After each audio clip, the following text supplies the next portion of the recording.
Olá, muito boa tarde para você. São 16 horas em São Paulo. O Jornal Conectado está no ar com a nossa edição semanal de política internacional. Nos nossos estúdios já está o cientista político e analista de conflitos internacionais, Reni Oscuquier. Mais uma vez, obrigado pela sua presença, Reni. Olá, Silvia. Mais uma sexta estamos aqui. Hoje as coisas estão pegando fogo, né? Na Rússia, Isso. na Síria. O mundo está explodindo. É isso aí, nós vamos saber as análises, dos principais fatos do mundo. Você acompanha a partir de agora no Jornal Conectado, que está começando.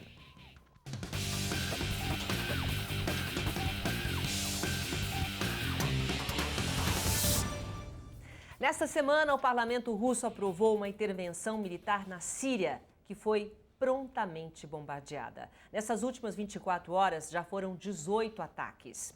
Reni, será que nós estamos próximos da solução do problema ou de uma guerra de grandes proporções na região?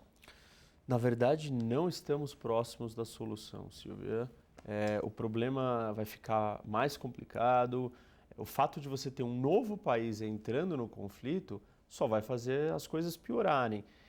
A guerra segue o seu ciclo normal e um dos lados começa a ficar mais fraco. A gente pode estar começando a chegar perto de uma solução, através da vitória ou de sentar na mesa para negociar, mas com a entrada dos russos isso muda, porque os russos entraram na guerra para alterar as forças do que está acontecendo ali. Então eles entraram para proteger o Assad, e quando eles entram para proteger o Assad, eles dificultam qualquer solução de negociação ou até enfraquecimento e possível derrocada dele, que era o que estava acontecendo. Ele está ficando cada vez mais fraco.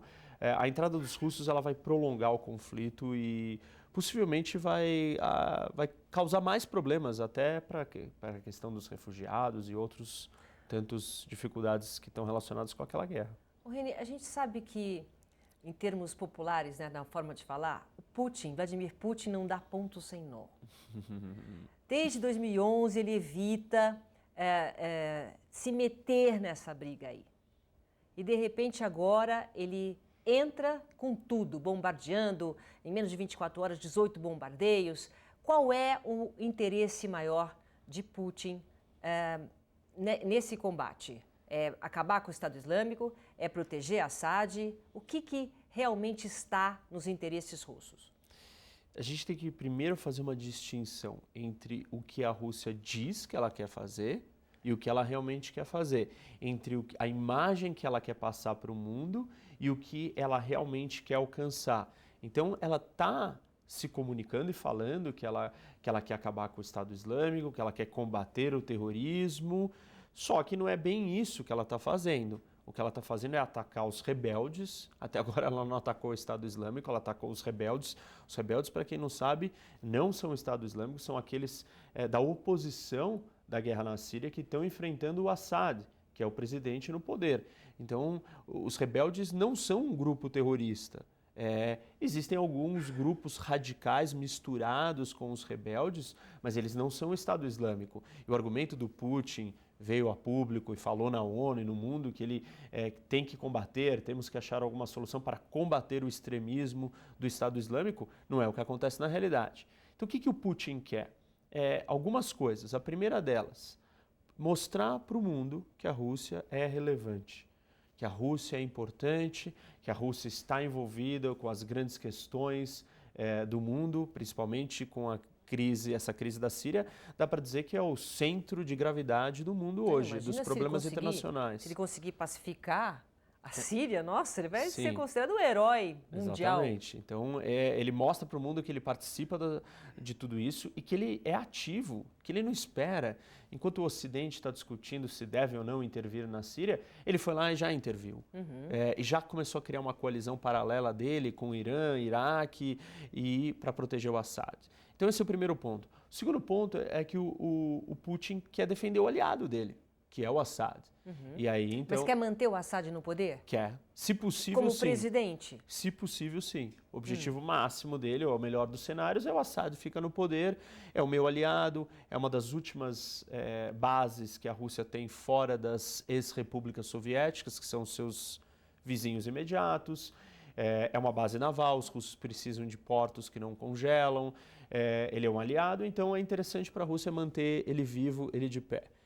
O que mais? A Rússia tem um interesse em fragmentar ou enfraquecer a Europa, a União Europeia, porque ela tem um conflito com os europeus na Ucrânia. Então, se ela puder enfraquecer a Europa, ela vai ter uma posição de barganha melhor para lidar com a crise na Ucrânia. Como que ela enfraquece a Europa? A crise hoje na Síria está produzindo milhões de refugiados. Sim. E esses refugiados estão chegando na Europa e estão fazendo os europeus entrarem em atrito, em briga. Colapso, porque verdade. Cada estão país brigando entre eles, cada país da Europa acha que o problema tem que ser solucionado de um jeito. Já estão falando em acabar com o acordo de livre circulação. Se acabar com o acordo de livre circulação, se acaba com o projeto europeu. Se acabar com o projeto europeu, é cada país por si. Se cada país da Europa estiver sozinho, aí é mais fácil para o Putin exercer poder e influência sobre eles. Então esse é um outro fator que está em jogo. O quarto fator seria a ideia de que o Putin, então, ele manda um recado para todos os países do mundo que estão em dúvida entre qual lado eles devem escolher. Por exemplo, os países do leste europeu estão em dúvida se eles devem se aliar com a União Europeia e com os Estados Unidos ou devem ficar do lado da Rússia nessa briga da Ucrânia. Perfeito, mas estrategicamente falando é perfeito. Claro, o Putin é um gênio da estratégia. E aí, quando ele manda esse sinal, o que os países fazem? Os países olham e falam, olha, o Putin é alguém que, se eu precisar de ajuda, vem aqui, vem me proteger. Então, a lógica da estratégia dos outros países que estão em cima do muro começa a pensar, acho que não é mau negócio estar do lado do Putin, porque ele é mais proativo, ele é mais decidido, ele é mais assertivo, ele é mais firme. Então, talvez seja melhor, e com isso ele consegue mudar, né, o xadrez ali do que está acontecendo na Europa. Então, tem todas essas coisas que ele quer fazer. Óbvio que ele não sai por aí falando que ele quer enfraquecer a União Europeia. Então, ele tem um discurso lindo e perfeito, que é: eu quero combater o Estado Islâmico e nós precisamos acabar com a guerra da Síria. Maravilhoso, ele vira herói, está, de certa forma, diminuindo o poderio dos Estados Unidos perante o mundo. Eu tenho mais atitude que o Obama. Enfim, nós vamos falar isso logo depois do intervalo. Um instante só. Até já.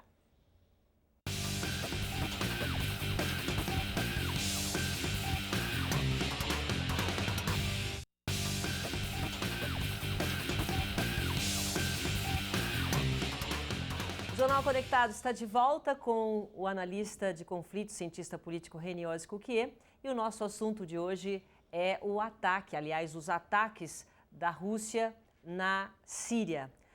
E na Assembleia Geral da ONU, Obama falou sobre tiranos, como Bashar al-Assad, e disse que estava disposto a cooperar com a Rússia e o Irã, que são países parceiros da Síria, para ajudar a conter esses quadros de matança. A Rússia, René, ter iniciado a ofensiva sem o apoio dos Estados Unidos pode gerar uma crise diplomática?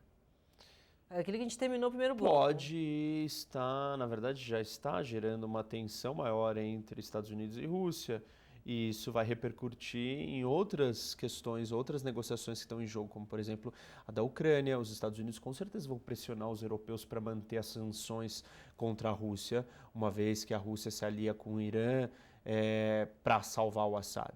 O que o Obama está falando é que qualquer solução para pacificar a Síria inclui a queda do Assad.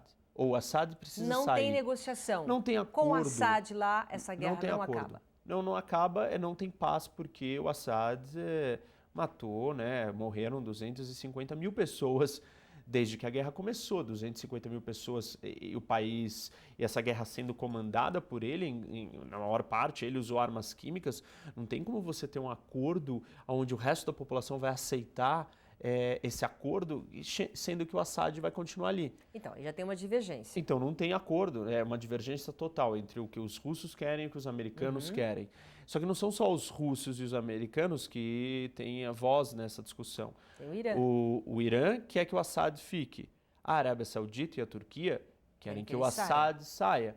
Então, quando a Rússia está entrando em choque com os Estados Unidos, ela está entrando em choque também com a Arábia Saudita e com a Turquia. Que querem coisas diferentes. Mas aí, por exemplo, quando a coalizão, quem faz parte? Essa coalizão liderada pelos Estados Unidos atacando a coalizão tem Jordânia, tem Turquia, mas é na mesma tem Arábia região? Saudita. Sim. Como é que faz? Quer dizer, eles vão atacar, mas de repente pode ser que eles ataquem e tem ali armada, a parte armada toda da Rússia. Pode Então, ter um conflito aí militar, pode sem saber. Como é que você sabe que pode- lugar que você pode atacar? pode Aqui a Rússia está acontecer- atacando, aqui eu que vou atacar. Pode acontecer um ataque, pode acontecer erros de um atacar o outro. Os E israelenses... aí começa uma Os guerra? israelenses, sim. Os israelenses tiveram uma reunião, o primeiro-ministro israelense teve uma reunião com o Putin, o Netanyahu teve uma reunião com o Putin, para eles trocarem informações de planos de voo, para a Força Aérea Israelense não entrar em choque com a Força Aérea Russa operando Mas como ali na controla Síria. isso agora, Rian? Tem que haver uma conversa, um diálogo entre os militares, dando os seus planos de voo, falar, olha, esse horário sou eu que estou voando. Mas só uma curiosidade, e como é que funciona? Um liga para o outro e fala assim, olha, os meus ataques vão ser tal hora, você, por favor, fique fora dessa área. Deveria- Existe um papo entre os líderes para saber? Existe essa, Tem? existe essa coordenação em várias situações entre as forças militares. Os russos avisaram, 1 hora antes deles iniciarem os ataques, eles comunicaram aos americanos, nós vamos começar uma intervenção. E eles avisaram, 1 hora antes de sair a público, eles ligaram para os americanos e falaram, nós vamos fazer isso. E comunicaram. Só que eles falaram que eles, por exemplo, iam atacar o Estado Islâmico, e não atacaram o Estado Islâmico, eles atacaram os rebeldes, que estão sendo financiados e treinados pelos americanos. Então a gente tem um cenário de uma guerra indireta entre as duas grandes potências. Cada um está financiando um dos lados e eles estão em choque. Então essa atitude de Moscou pode ser considerada um revival dos tempos da Guerra Fria? Pode. A gente está vendo a Rússia querendo projetar poder fora da sua área de influência pequena, né, fora dos seus vizinhos e indo mais para longe. E a Rússia tem algumas vantagens, porque ela, de certa forma, está muito mais perto da Síria do que os Estados Unidos. Os aliados americanos mais relevantes, que são os europeus, não querem se envolver com o problema da Síria.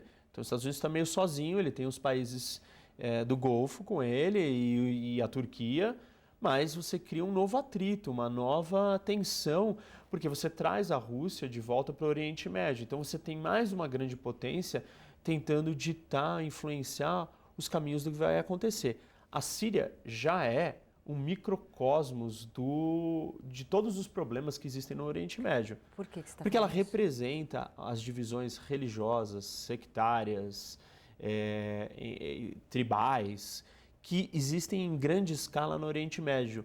A Síria é uma pequena amostra do que são essas divisões todas no Oriente Médio. Então você tem os sunitas, os xiitas, você tem árabes, você tem curdos, E, por exemplo, você tem turcos, você tem persas. Tudo isso se resume e está condensado na Síria. Então por isso que o conflito da Síria é tão relevante, porque ele envolve todos os outros países da região. E tem países que se interessam por essa divisão sectária, tem outros que não, né? Então pode ter uma mudança, esse conflito pode de alguma forma ter uma mudança importante geopolítica? Pode, por isso que ele não é um conflito só do Assad contra os rebeldes. Ele é um conflito que tem o Assad, tem os rebeldes, tem os curdos, tem o Estado Islâmico, tem o Hezbollah, tem a Al-Qaeda, tem os russos, tem a Turquia, tem a Arábia Saudita, tem os americanos. Então é um conflito que tem todo mundo lá dentro. Tem os israelenses. Então todo mundo está participando desse conflito porque ele envolve muita coisa que está em jogo. Existem consequências para o Putin nessa estratégia que é arriscada, bem sucedida aparentemente, porque é sofisticada e essa é a diferença. Os americanos não têm uma estratégia para lidar com o que está acontecendo na Síria. E o Putin apareceu com uma estratégia. Mas tem consequências que são perigosas. Ele está declarando guerra ao movimento jihadista mais extremista que existe no mundo, que são os sunitas do Estado Islâmico e outras organizações que estão ali, alguns deles a Al-Qaeda. Então, dentro do cenário do terrorismo internacional, o grande satã até hoje foi os Estados Unidos. A partir do momento que o Putin e a Rússia estão envolvidos numa intervenção contra islamistas no coração do Oriente Médio, de repente eles podem virar o alvo. Muito bem, obrigada pela aula. Obrigada, Reni, pela sua aqui, participação. Silvia. Até semana que vem. Um abraço a todos. Essa edição do Jornal Conectado fica por aqui, mas continua na internet, no YouTube, Facebook e também no Instagram. A gente volta às 5 da tarde. Até lá.